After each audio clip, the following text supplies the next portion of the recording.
pimpinan KPK independen, tidak bisa diperintah oleh kekuasaan, maka dengan cara mengubah undang-undang KPK lah pimpinan KPK dapat diatur. Ya, ya.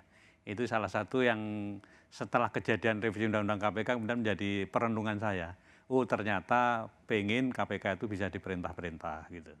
Intinya revisi Undang-Undang itu kan SP3 menjadi ada, kemudian di bawah Presiden. Karena apa pada waktu itu mungkin Presiden merasa bahwa ini Ketua KPK diperintah Presiden kok nggak mau. Apa mungkin begitu kemudian Itu gelagat awalnya ya? Ya, nah, jadi jadiannya kan revisi Undang-Undang KPK itu. Dan sebelum revisi Undang-Undang KPK itu Anda kemudian juga perlu pahami buzzer itu kemudian kan bukan main kan. KPK sarang Taliban, KPK.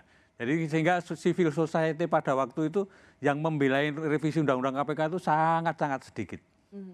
Teman-teman saya seperti Pak Imam Prasojo apa itu nggak datang tuh kalau waktu itu karena tidak sebanyak waktu membela cicak buaya. Sebenarnya pada waktu cicak buaya karena merasa ini KPK sudah seperti Taliban seolah-olah omongannya buzzer itu betul gitu. Jadi revisi Undang-Undang KPK kemudian terjadi. Setelah itu bagaimana relasi Pak Agus dan pimpinan KPK lainnya dengan istana?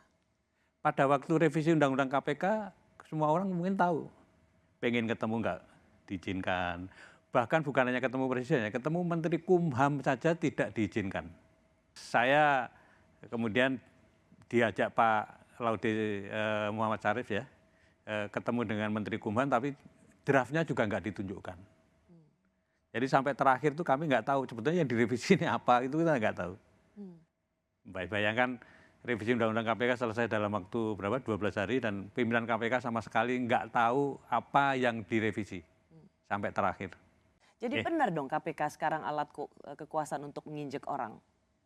Ya bisa jadi itu loh. Apakah pimpinan KPK yang sekarang masih punya tabungan moral untuk dipercaya? Atau mereka semua harusnya diganti? Memulai dari awal.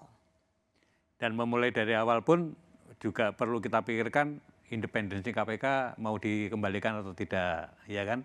Kemudian bagaimana menjaga marwah KPK seperti dulu-dulu bisa terjadi itu memerlukan komitmen banyak pihak untuk bisa mewujudkan. Artinya Pak Agus mau mengatakan dengan undang-undang KPK yang sekarang sudah direvisi, rasanya itu mustahil. Ya. Mengganti semula sendiri Anda juga cukup ragu dong. Kita bisa mendapatkan pimpinan-pimpinan KPK yang punya integritas.